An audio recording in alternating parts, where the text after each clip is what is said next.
Hi everyone, I'm Alison Palmer and welcome to the Creative Healers interview series. Today I'm really thrilled because we're talking with Leonie Percy. Now Leonie, her name is actually pronounced like Princess Leonie. So I've got to remember that, Leonie. And she's a business mentor, she's a mindful maven, she's a professional speaker and author of the international best-selling book, Mother Om. She's a multi-award-winning business owner and host of the Magnetic Mama podcast, which is currently in 30 countries. She's also a mentor for rare birds. Her sole purpose is to shine her light and inspire others to do the same. She's a mindfulness teacher and she leads a tribe of mamas who are changing the world while mindfully raising their kids. Yeah, that's fantastic. Yes. She's a born leader and a change maker, a spiritual seeker and a truth sharer. And at the moment, Leonie lives in Brisbane, Australia with her husband and her 2 children. So welcome, Leonie. Oh, thank you. Wow, that's such a great, I know I did technically write that bio, but I'm like, wow, I sound awesome.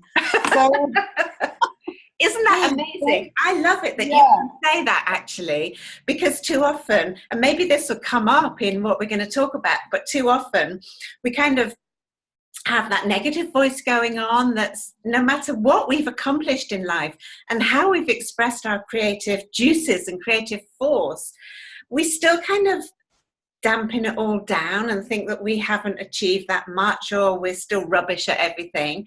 And you hearing it and actually owning it is just fantastic. Yeah, I have to say, ironically, we still, everyone's human and everyone has these moments. And I think it all comes down to a wound of the sisterhood. I know there's lots of beautiful women listening to this, but there's just this deep sense of unworthiness and I'm not enough, and this sense of failure that women carry. And so I think being able to step into your power, and don't get me wrong, I shed tears of failure today, ironically, but you sit with it, you acknowledge it, and then you build a bridge and move on. And I think to really recognize your success wherever you are in life is really important. In my office space, I have a shrine of all, my awards and all the beautiful partnerships I've made. And it's just everything that makes me feel great, like beautiful quotes. And like I've got a little thing that says boss lady, and then I've got my Radiant Moon of Compassion guide and candles and my rare birds, mentorship and just things that make me feel good. So when I sit in my space to be creative, I actually feel really lifted up as opposed to have those tears, which happen to all of us. I love that. That's so brilliant. What a wonderful idea to make like a shrine and to put those kind of things on there that, like you say, get you in connection with that higher vibration of your creative forces. And I also really appreciate that you're saying today, about how you do, we feel like, this is what we feel like, I'm sure you agree, we feel like we have these hurdles that we're aware of. Once we get over them, it's like, everything will open out. And it just, it does open out, but then it's not just all plain sailing. And like you said, you shed tears of frustration or failure or whatever the word was, an F word. Yeah, the F word. Yeah, I said the F word a few times. So that's what we're going to talk about is, how creativity can be our path back to joy. So where would be a place for us to start to explore this? I mean, why do we even need to find a way back to joy? Look, sadly, I think the reality for and I'll say most people, not all, but most people I think have really lost their sense of joy. And it's just, we live in a world that's so insanely frantic. And I don't think it matters whether you live in Europe and you have a siesta during the day or you live in Australia or America. We live in a very fast-paced world. Everything is at your fingertips. People get married after a year. It's like everything happens so quickly. And we just don't allow ourselves to sit in contemplation or stillness or reflection as often as we should. and I don't like the word should, but that we have many other demands is what I'm trying to say. And because we're so frantically busy with the pressures of everyday life, when we're running businesses and we have young children and we're partners and lovers and sisters and daughters, and we have so many hats, we are just frantically busy, and so we lose our sense of joy and our sense of connection to ourselves and to the world. And it happened to me. My little boy just turned 9, but when he was almost 2, I went through a divorce to his father, and I was heartbroken. I was absolutely heartbroken, and it took me 3 years to find my path back to joy. A lot of yoga and mindfulness, and that's how I ended up creating my business and writing my book. And I'm remarried now, and we have our daughter, and we have another little one hatching in 5 months' time. So yeah, I have another little baby coming. And my path back to joy was very much around being creative and allowing that creativity to flow in lots of different ways. And I really believe that we're all innately creative. We're all born creative. And it's when someone says to us when we're a child that, you can't do that, or you're not good enough at drawing, or, my little 9-year-old today, he just said, I want to do weaving. I just want to do some weaving. And I'm like, that's amazing. Like, I'm really excited. I'll sit there with you and do that, I just saw it on the cover of a book I bought him from the library. I'm like, absolutely. Like, that is cool. He's 9. I'm like, let's weave. That's cool. Yeah. That's fantastic. I think it's amazing, what we can do with our children and how important that is, because I've just noticed, so I'm in Paris right now, and I'm staying in my daughter's apartment, but she's visited, and I've just thought, this morning, I just thought, oh my goodness, young people, we think our lives are frantic. Young people's life is just so fast. It's insane. And That's insane. You actually work with mamas to, help, well, mamas to help themselves, but also to impact upon their children. I think that's so important. So how do we turn on that creative tap? Most people have had it squashed or turned off and everything, and it's bulging at the faucet. But how do we turn it on, and how do we turn it on in a way that supports us rather than sort of just splashes out in a big flood? Yeah, absolutely. And sometimes it can just be finding what that is again. When we squash our creativity down, or we work in jobs that don't serve us, and we're just sort of on autopilot, which means we're not really present at all. And we're kind of very protective. So we feel our emotions, we sort of feel a little bit of joy and a little bit of pain, but we really protect ourselves, and we don't live wholeheartedly, and we don't live, with this sense of vulnerability and openness.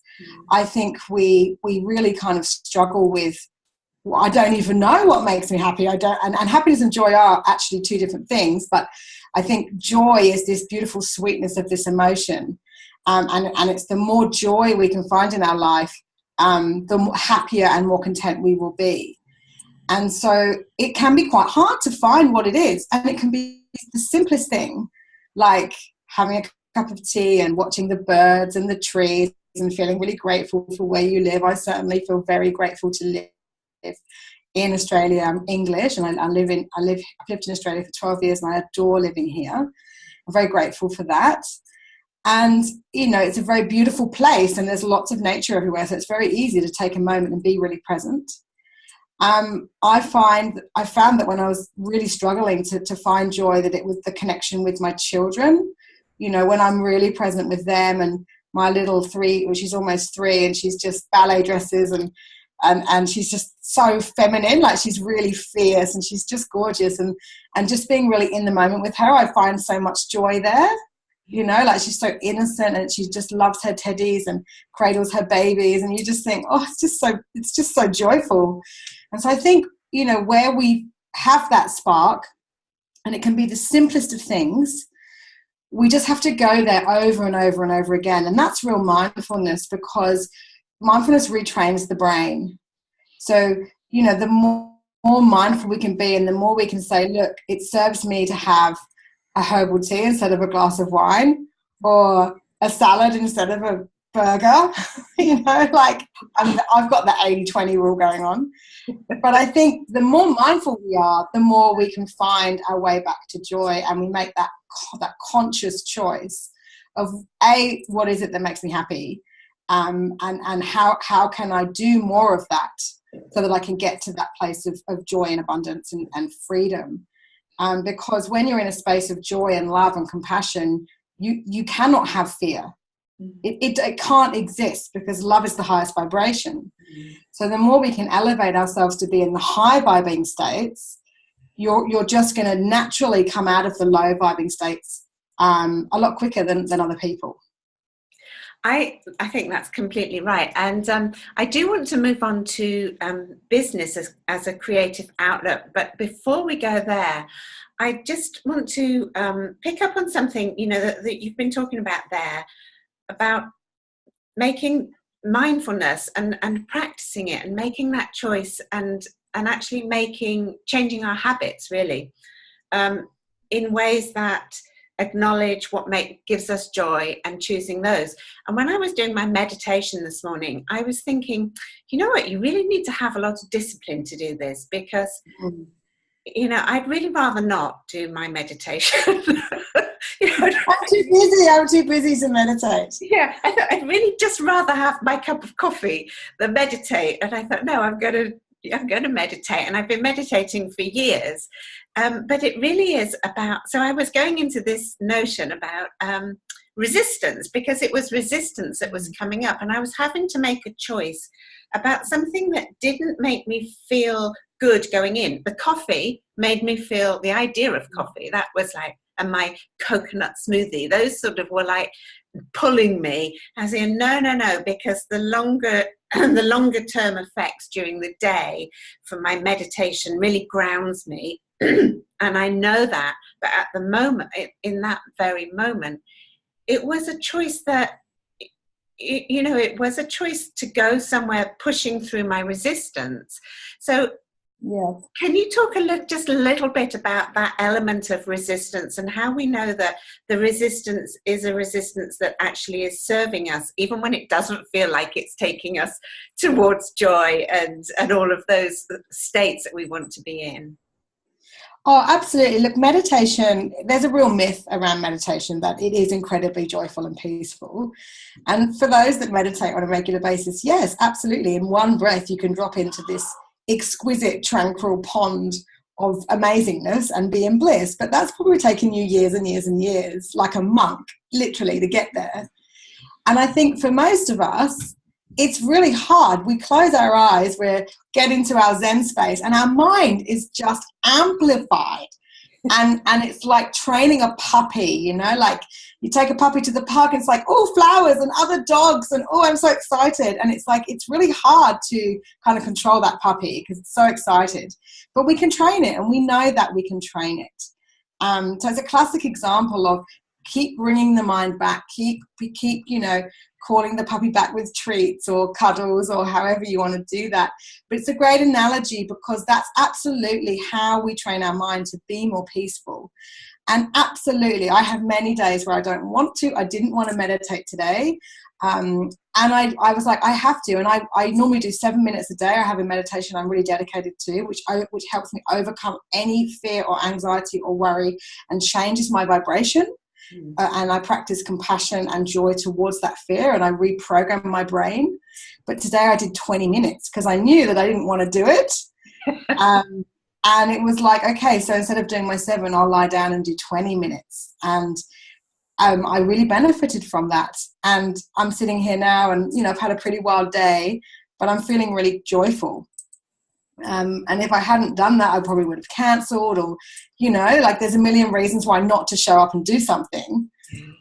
So I think being mindful again that when we've got this fear and this resistance, like my journey has really taught me that if I'm very fearful of something, I will go there. Yeah. I will use that as a teacher. Yeah. I will say, right, I've always been petrified of having 3 children. Petrified. Always looked at mums and gone, you've only got 2 hands. And I have to confess, my husband, we got married a few months ago, and the baby is our wedding gift. It was completely unplanned. And it just happened really magically. And I've been quite freaked out about having another baby with all the chaos that's already in our lives. But I know it's meant to be, and I know it will bring us joy. And I'm like, that's a fear of mine. So I know I have to embrace that, because the universe has given me another child. So I just have to surrender into that. And so I think when we feel very fearful and resistant about something, it's just what we need to evolve and get to this place of peace. Yes, I totally agree, because like you, I have come to realize, it's taken me a long time to realize that if there is something that keeps on showing up in my life that makes me feel fearful, and I keep turning away from it and thinking, I don't want to go there, it won't disappear. It will keep coming. And the only way to deal with it is actually to go through it. And I always find, without any doubt, it's like a thin sort of, it's like a fountain of water, or a sheet of water that's falling. You can't see the other side. You imagine it's going to be enormously thick, but in actual fact, you go through it and you think, oh, that wasn't so bad after all. But you've built up this massive amount of fear that is the side that you're already on, and then you go through it. And it is, you do have to go through the fear. So this brings us to the business as a creative outlet, because building a business can be very scary, especially when you take that initial step to commit to doing it. Absolutely. I think procrastination and there's just so many elements of even showing up on video, and being able to speak your truth without feeling these feelings of unworthiness. It's massive. And I think there are many practices like meditation or intuitive EFT, or having healing sessions, or whatever it is that you need, that there's so much support out there. I mean, I've had so many great mentors, and I will continue to invest into my personal business and self-development. I just don't think that's, knowledge is power, and of course taking inspired action will give you the result that you want. So I'm all about just do it. I'm prolific, not perfect. That perfection doesn't exist. So when I wrote my book or created my podcast or any of the programs, I have no idea how to do that. Like no idea, but I just did it. And I gave it my full presence every time I did it. And it's been really, it's been successful because my heart and my intention was in the right place. Not everything I've done has been successful. I've run webinars where no one's turned up, or I've had workshops with 2 people, and, it's all a journey, and we learn so much from those opportunities that can teach you. So I'm all about just get in there and just start, and just, be resourceful. You don't need thousands of dollars to create an online program. You just need a video camera and confidence, and, maybe someone guiding you on how to show up. But again, I think we put a lot of the mums I mentor, they'll be like, oh, but I just need to finish this course, or I just need to do this before I can do that. And I'm like, you have everything you need. You don't need to go out there and, get more qualified. You don't need more tools. You just need to show up and be authentic. And that's all you need to do. Yeah. Yes. And what you're really pulling out of my insides is this notion of, as we step into creating the business that we've maybe been dreaming about for a long time and finding it, scary to actually commit to starting, it's about stepping into that creative force within us and playing with it and trusting that the creativity and the play can go together to create something that is light. The energy is light, rather than, I think this is where a lot of people get stuck actually, is when they think, oh, I've got this dream of having my business and I want to do it, but it becomes this feeling of heaviness, of weight, because it has to be done in a certain way. And when you were talking, I was really getting this notion of, the creative force and our creative juices, and trusting that playfulness that we can bring into it. Has that been your experience? Absolutely. And I don't think anyone's better than anyone else. I really don't. I think we're all absolutely equal in what we can achieve. There's just a different, I feel the people who have very successful businesses have a different mindset to someone who may struggle with even articulating what they do. Mm-hmm. And I think when you work really hard on your mindset and you're overcoming fear and you're finding that, you know, path back to joy, and the more joy and the more fun I have, the more money I make, without question.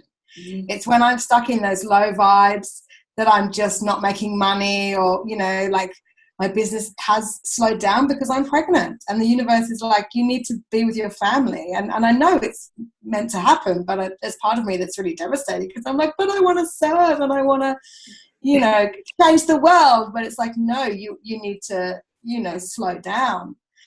And that's hard when you're very ambitious. I'm unapologetically ambitious, and there's nothing wrong with that at all. And I think I follow a lot of people who inspire me. There are a lot of amazing women out there, and I follow them, and I don't compare myself because I feel we're all very much on different paths, and our plan is not our path, which is a big lesson to even learn. So I think creativity and business, they just exist together. They're a marriage. And the more creative you are, and, you know, understanding how you show up in business is really important too. And there's many great programs like Human Design, you know, who will tell you how to be really skillful at the business based on your skills and gifts. And I think that's super important. So I will outsource anything that doesn't serve me. Editing, web stuff, tech, not my jam. I'm the creative kind of, I'm a manifester in Human Design. I will go out there, I will inform, I will, this is what I'm doing. And that's my strength, and people will then come. And I think knowing that's really important, and outsourcing anything else that kind of makes you feel heavy, it's not going to serve you. Fantastic. That's great advice. So you mentioned about being authentic, and that segues very neatly into the free gift that you have to share with people. So could you tell us about that? Yeah, absolutely. I've worked with so many mums and women in business, and I know that question of what do you do leaves a lot of women I just need to go to the bathroom. They just struggle to even articulate what they do. So I just put together a beautiful little a little PDF that has a 7-step process, and really it's just 7 little tips of, hello, my name is, you know, this is what I do, this is who I serve. And, you know, this is my mission, this is how I leave my clients feeling. And it's just something really lovely to practice, so that when you are having a lovely conversation with someone at a networking event, or even in the playground, I make partnerships in the playground with mums all the time. They're just amazing. You're just really confident, and you can actually articulate what you do, which of course changes as business does. But it allows you to really step in your power and use your creativity.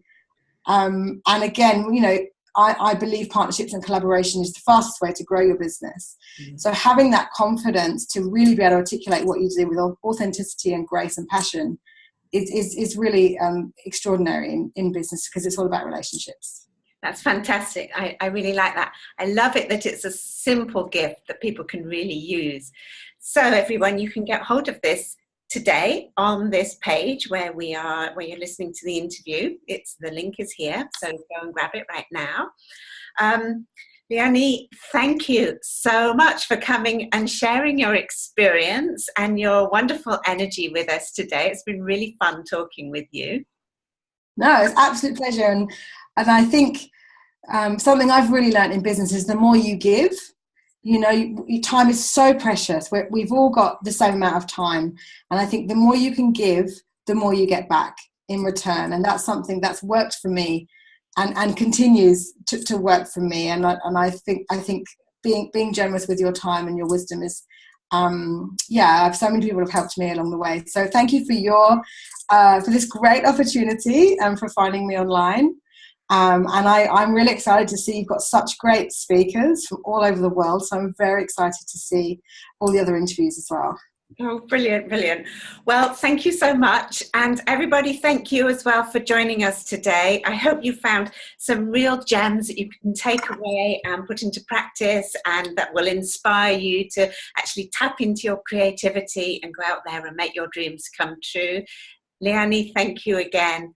I'm No, Alison, and this is the Creative Healers interview series. Bye. bye.